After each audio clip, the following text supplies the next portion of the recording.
چنانچہ مسلم شریف میں ابو ہریرہ رضی اللہ عنہ سے روایت ہے کہ الصلوات الخمس والجمعۃ الی الجمعۃ ورمضان الی رمضان مکفرات ما بینہن اذا اجتنبت الکبائر.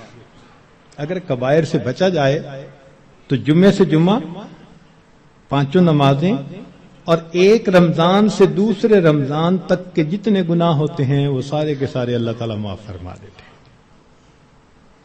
چنانچہ کنز العمال میں لکھا ہے کہ اذا سلمت الجمعۃ سلمت الایام. جمعہ اگر اچھے انداز سے کسی نے گزار لیا تو باقی دن بھی اس کے اچھے گزر جائیں گے. وَإِذَا سَلِمَ رَمَضَانُ سَلِمَتِ السَّنَةُ. اور جس نے رمضان اچھے انداز سے گزار دیا آنے والا پورا سال اس کا اچھا گزار دیا جائے گا.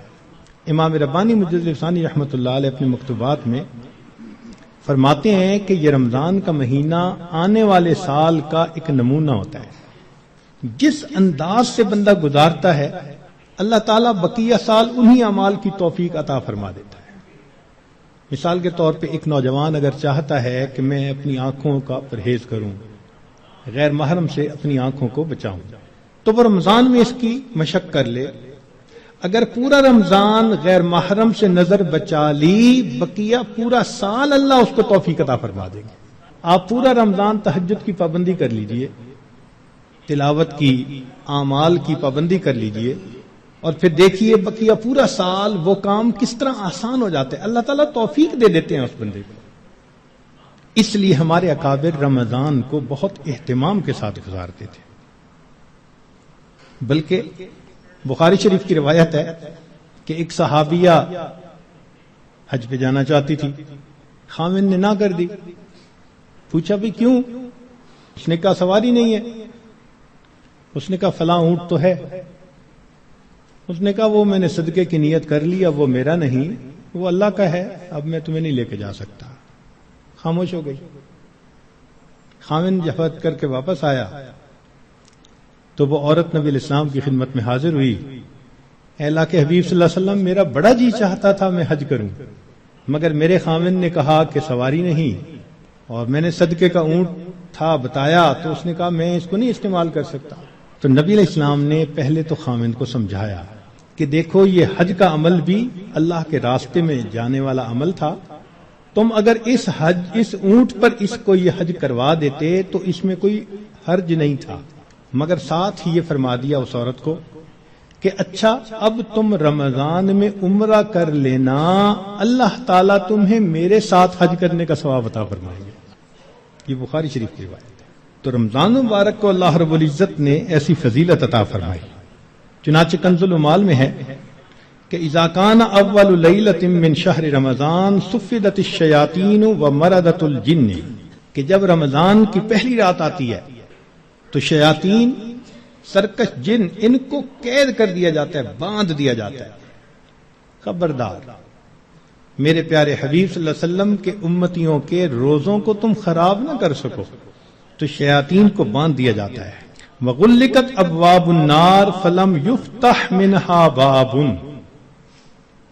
جہنم کے سارے دروازے بند کر دیے جاتے ہیں، پورا رمضان بند رہتے ہیں. وفتحت ابواب الجنت فلم یغلق منہا باب، اور جنت کے سارے دروازے کھول دیے جاتے ہیں اور ان دروازوں کو پورا مہینہ بند نہیں کیا جاتا. سبحان اللہ. اللہ رب العزت اس مہینے میں جنت کی سیل لگاتے ہیں.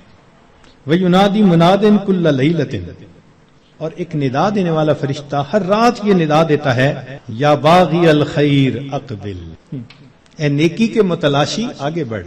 ابتغاء سے ہے یہ لفظ باغی الخیر. وَيَا بَاغِيَ الشَّرِّ اقصر، اے برائی کے تلاش کرنے والے تھم جا، رک جا. وَلِلَّهِ عُتَقَاءً مِّنَ النَّارِ وَذَلِكَ كُلَّ لَيْلَةٍ، ہر رات میں اللہ تعالیٰ جہنم سے جہنمیوں کو بری فرما دیتے ہیں. اب یہاں طالب علم کے ذہن میں ایک سوال پیدا ہوتا ہے کہ رمضان مبارک میں شیاطین تو قید ہو گئے، پھر کیوں برائیاں ہوتی ہیں، غفلتیں ہوتی ہیں؟ تو علماء نے اس کے کئی جواب دیے. ایک جواب تو انہوں نے دیا بھئی بڑے شیاطین تو قید ہو گئے، اب چھوٹے شتونگڑے بھی تو ہیں، اور ہم اتنے غافل کہ شتونگڑے ہی کام دکھا جاتے ہیں. دوسرا علماء نے یہ کہا کہ شیطان کی وجہ سے نفس کے اندر اتنی خباثت آ جاتی ہے کہ شیطان اگر باندھ بھی دیا جاتا ہے تو نفس اس کا کارندہ بنا رہتا ہے، وہ انسان کو گناہوں پر اکسائے رکھتا ہے۔ یا برے دوست ہوتے ہیں، یار بد، ان کی وجہ سے انسان رمضان میں بھی نیکی پر نہیں آتا۔ مگر اس کی خوبصورت مثال یہی ہے کہ جیسے لوہے کو بھٹی میں گرم کریں نا تو سرخ ہو جاتا ہے، پھر اس کے بعد اس کو بھٹی سے نکال لیں تو وہ 1 منٹ میں ٹھنڈا نہیں ہوتا، وہ گھنٹہ 2 گھنٹے گرم رہتا ہے۔ تو شیطان نے انسان کو گناہوں کی بھٹی میں اتنا گرما دیا ہوتا ہے کہ ان لوگوں کے لیے رمضان کا مہینہ آ بھی جاتا ہے تو وہ گرمی اسی طرح موجود رہتی ہے۔ نبی علیہ السلام نے ارشاد فرمایا، من وافق موتہ عند القضاء رمضان دخل الجنہ، جس بندے کو رمضان المبارک کے اندر موت آ گئی اللہ تعالیٰ اس کو جنت کے اندر داخل فرما دیتے ہیں۔ سیدہ عائشہ صدیقہ رضی اللہ تعالی عنہ فرماتی ہیں کہ کان رسول اللہ صلی اللہ علیہ وسلم یجتہد فی رمضان ما لا یجتہد فی غیرہ، مسلم شریف کی روایت کہ رمضان المبارک میں نبی علیہ السلام عبادات میں اتنی محنت فرماتے تھے، مشقت اٹھاتے تھے کہ رمضان کے علاوہ کسی اور مہینے میں اس قدر محنت نہیں فرماتے تھے۔ اس سے معلوم ہوا کہ خاص اہتمام فرماتے تھے اس مہینے۔ ایک اور روایت ہے بہقی کی، سیدہ عائشہ صدیقہ رضی اللہ عنہا فرماتی ہیں کہ کان رسول اللہ صلی اللہ علیہ وسلم اذا دخل رمضان، کہ جب رمضان کا مہینہ آتا تھا، شد میں ازارہ، نبی علیہ السلام اپنی تہبند کو کس کے باندھ لیتے تھے، ثم لم یأت فراشہ حتی ینسلخ، پھر پورا مہینہ گزرنے تک اپنے بستر پر واپس نہیں آیا کرتے تھے۔ اللہ اکبر کبیرہ، اس لیے کہ وہ رمضان کی برکات سے واقف تھے، جانتے تھے۔ بہقی کی شریف کی ایک اور روایت ہے، کان اذا دخل رمضان تغیر لونہ، کہ جب رمضان کا مہینہ آتا تھا نبی علیہ السلام کا چہرے کا رنگ بدل جاتا تھا۔ اللہ اکبر کبیرہ، وکثرت صلاتہ، اور نبی علیہ السلام نماز نفل کثرت کے ساتھ پڑھتے تھے۔ وابتہل فی الدعاء واشفق لونہ، اور اپنی دعا میں اتنے اللہ کے سامنے عاجزی کرتے تھے کہ آپ صلی اللہ علیہ وسلم کا چہرہ انور سرخ ہو جایا کرتا تھا۔ اللہ اکبر۔ چنانچہ ایک حدیث مبارکہ میں ہے، سلمان فارسی رضی اللہ عنہ اس کی روایت فرماتے ہیں کہ خطبنا رسول اللہ صلی اللہ علیہ وسلم فی آخر یوم من شعبان فقال، نبی علیہ السلام نے فرمایا، یا ایھا الناس قد اظلکم شہر عظیم مبارک، اے لوگو تمہارے اوپر ایک بڑا مہینہ برکت والا آ گیا ہے، شہر فیہ لیلۃ خیر من الف شہر، ایسا مہینہ کہ جس میں ایک رات ہے جو 1000 مہینوں کی عبادت سے بھی زیادہ افضل ہے۔ شہر جعل اللہ صیامہ فریضہ، ایک ایسا مہینہ جس کے روزے کو اللہ رب العزت نے فرض فرمایا، وقیام لیلہ تطوعا، اور رات کے قیام کو اللہ نے اپنے قرب کا ذریعہ بنایا۔ من تقرب فیہ بخصلۃ من الخیر کان کمن ادى فریضۃ فیما سوا، جس نے رمضان میں نفل عمل کیا ایسے اجر ملے گا جیسے رمضان کے علاوہ اس نے کسی فرض کے اوپر عمل کیا تھا۔ ومن ادى فریضۃ فیہ کان کمن ادى 70 فریضۃ فیما سوا، جس نے ایک فرض پر عمل کیا اس کو 70 فرض جو غیر رمضان میں ہوتے ہیں اس کے برابر اجر عطا کیے جاتے ہیں۔ یہاں سے معلوم ہوا کہ اللہ رب العزت رمضان مبارک میں انسان کے اعمال کا ریٹ 70 گنا بڑھا دیتے ہیں، ملٹیپلائی، سبحان اللہ۔ ایک ایک عمل کو دنیا ریٹ انکریز کرتی ہے تو 10% اور 20%، 10واں حصہ 20واں حصہ، اللہ تعالیٰ ریٹ بڑھاتے ہیں تو کیا 70 گنا، 70 سے ضرب دے دی، اس لیے کہ وہ شہنشاہ حقیقی ہے، وہ اپنے بندوں کو اتنا اجر دینا چاہتا ہے کہ ان کے گناہوں کی ظلمتیں ختم ہو جائیں۔ تو ایسے وقت میں ہمیں بھی چاہیے کہ ہم اپنے اعمال اللہ رب العزت کے حضور پیش کریں. چنانچہ نبی علیہ السلام نے ارشاد فرمایا هو شہر الصبر والصبر ثوابہ الجنہ، یہ صبر کا مہینہ ہے اور صبر کا بدلہ جنت ہے. وشہر المواسات، غمخاری کا مہینہ. سبحان اللہ.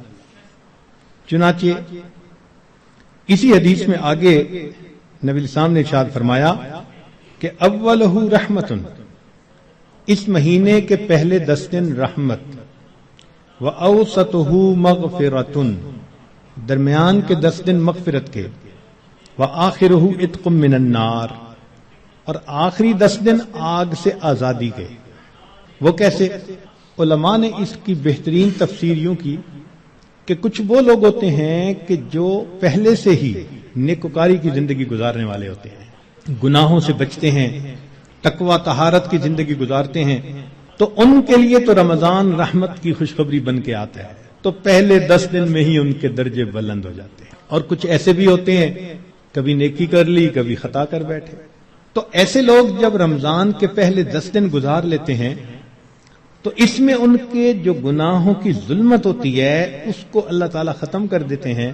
چنانچہ اوسطہ مغفرتن، ان کے لیے درمیانی 10 دن مغفرت کا پیغام بن جاتے ہیں. اور کچھ بہت زیادہ غفلت میں رہنے والے، اگر 10 دن سے ان کا کام نہیں بنا تو 20 دن سے ان کا کام بن جاتا ہے. چنانچہ جب 20 دن کی برکتیں ان کے دل کو دھو دیتی ہیں تو آخرہ عتق من النار، آخری اشرہ ان کے لیے بھی آگ سے آزادی کا اشرہ بن جاتا ہے. معلوم ہوا کہ اس مہینے میں تھوڑا غافل ہو یا زیادہ غافل، ہر بندے کی مغفرت کا اللہ تعالیٰ انتظام فرماتے ہیں. ہاں، بندے کو خود کوشش کرنی چاہیے. اگر کوئی آدمی خود ہی بے توجہ بن کر زندگی گزارے اور رمضان کا احترام ہی نہ کرے تو وہ تو پھر اپنا قصور ہے نا. ورنہ یہ اس کو احساس ہو گیا کہ مجھے رمضان مبارک کے اس مہینے میں اللہ کا قرب حاصل کرنا ہے، اس مہینے کی برکتیں اتنی ہیں کہ ایک لمحے کی برکت انسان کو ولی بنانے کے لیے کافی ہے. امام ربانی مجدد ثانی رحمۃ اللہ فرماتے ہیں مکتوبات میں کہ اے کاش پورے سال کی برکتوں کو رمضان المبارک کی برکتوں کے ساتھ وہ نسبت ہوتی جو ایک دریا کو سمندر کے ساتھ ہوتی ہے، مگر وہ بھی نہیں ہے. اس مہینے کی برکتیں اتنی زیادہ ہیں، اللہ اکبر کبیرہ. چنانچہ نبی علیہ السلام نے ارشاد فرمایا کہ وَاسْتَكْثِرُوا فِيهِ مِنْ 4 خصال، 4 اعمال اس مہینے میں زیادہ کرو. خصلتین تردون بہما ربکم وخصلتین لا غناء بکم عنہما، 2 عمل تو ایسے ہیں کہ جن سے تم اپنے رب کو راضی کرو، اور 2 عمل ایسے ہیں کہ تمہیں اس کے سوا چارہ ہی نہیں، مجبوری ہے تمہاری. اللتان تردون بہما ربکم، وہ 2 باتیں کہ جس ذریعے تم اپنے رب کو راضی کرو. فشہادت اللہ الہ الا اللہ وتستغفرونہ، یعنی کلمے کا ورد زیادہ کرنا، تحلیل زیادہ پڑھنا اور استغفار زیادہ پڑھنا. یہ 2 عمل اس مہینے میں خاص طور پر زیادہ کرنے کی ضرورت ہے، کیونکہ اللہ کے پیارے حبیب صلی اللہ علیہ وسلم نے ارشاد فرمایا. لہذا اس بات کی اہمیت دل میں اچھی طرح بٹھانی چاہیے. تو لا الہ الا اللہ کی بھی کثرت کریں، کم از کم چند 100 مرتبہ دن میں پڑھ لیا کریں، اور ہمت والے تو 1000 دفعہ 2000. ایسے لوگ ہیں ہر دن میں رمضان کے 10,000 مرتبہ تحلیل پڑھتے ہیں. اس وقت ایسے لوگ ہیں رمضان المبارک کے ہر دن میں ایک قرآن مجید کی تلاوت مکمل کرتے ہیں. نوجوان ہیں، کما رہے ہیں، وقت تو ایک جیسا ہے ہمارا بھی اور ان کا بھی، لیکن انہوں نے یہ محسوس کر لیا کہ اس وقت میں ہم نے اللہ کو راضی کر کے ہٹنا ہے. ان کے لیے یہ سارے کام آسان. تو ہم چلو چند 100 دفعہ یا 1000 دفعہ ہی لا الہ الا اللہ کا ورد کر لیا کریں، اور اگر چلتے پھرتے عادت ڈال لیں تو سبحان اللہ کئی ہزار مرتبہ کرنا بھی آسان ہے. اور ہمارے اکابر سبحان اللہ وہاں سینکڑوں اور ہزاروں کی بات نہیں ہوتی تھی، اور لاکھوں کی بھی بات نہیں ہوتی تھی، کروڑوں کی بھی بات نہیں ہوتی تھی. کروڑوں مرتبہ سے زیادہ دل کے اوپر لا الہ الا اللہ کی ضرب لگتی تھی، کروڑوں مرتبہ سے زیادہ. دل کے اوپر کتنا نور ہوتا ہوگا. اللہ اکبر کبیرہ. اور استغفار کی کثرت کریں. اور 2 چیزیں جس کی ہمیں ضرورت ہے، ایک اللہ رب العزت سے جنت مانگیں اور جہنم سے اللہ تعالی سے پناہ مانگیں. تو اس مہینے میں یہ دعا مانگنی چاہیے، اللہم انی اسألک الجنہ واعوذ بک من النار. اے اللہ میں جنت کا سوال کرتا ہوں اور جہنم سے اے اللہ میں پناہ مانگتا ہوں. چنانچہ رمضان مبارک کا اکرام کیسے کیا جائے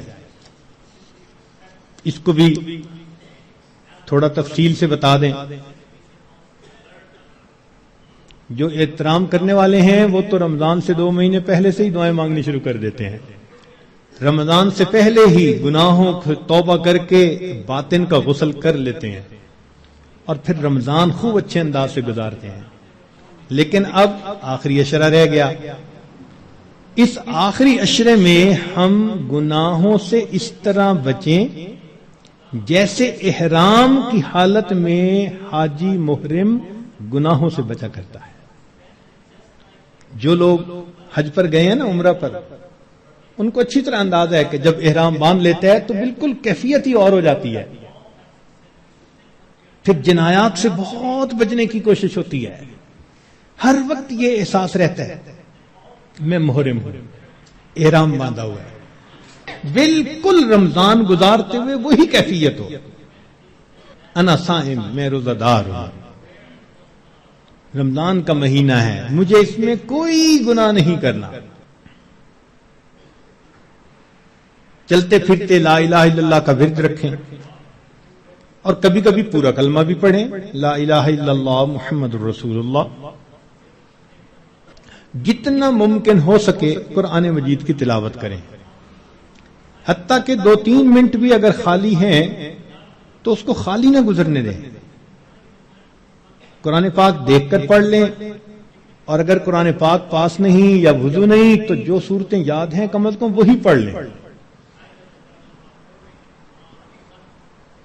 حسب استطاعت رمضان مبارک میں صدقہ و خیرات زیادہ کریں. سیدہ عائشہ صدیقہ رضی اللہ عنہا فرماتی ہیں کہ نبی علیہ الصلوۃ والسلام رمضان مبارک میں اپنے دونوں ہاتھ صدقے کے لیے کھول دیا کرتے تھے. جیسے تیز ہوا چلتی ہے اس طرح نبی علیہ الصلوۃ والسلام صدقہ، پانی اللہ کے راہ پانی کی طرح پیسہ بہا دیتے تھے. تو صدقہ و خیرات زیادہ کرنا. وعظ و نصیحت کی محفل میں روز بیٹھیں، کہیں فجر کے بعد ہوتی ہے، کہیں تراویح کے بعد ہوتی ہے، اور آخری عشرے کا سنت اعتکاف اگر نصیب ہو تو سبحان اللہ. معتکف کی حالت ایسی ہی ہوتی ہے کہ جیسے کسی کو منانے کے لیے اس کے دروازے کی چوکھٹ کو پکڑ کے بیٹھ جائے. اگر تو در نہ کھولے گا تو میں بھی در نہ چھوڑوں گا. بس نیت کر لے کہ اے رب کریم آپ کو مجھے منا کے اٹھنا ہے. واقعی دیکھا ہم نے محبت میں ایسے ہوتا ہے، اگر کبھی کوئی محبوب ناراض ہو لوگ قدموں میں بیٹھ جاتے ہیں. بیٹے سے باپ خفا ہو آپ کے قدموں میں بیٹھ جاتے ہیں، ابو جب تک آپ راضی نہیں ہوں گے میں قدموں میں سے نہیں اٹھوں گا. سبحان اللہ. یہی مومن کا حال ہونا چاہیے. اے کریم تیرے در پر آ کر بیٹھ گئے ہیں،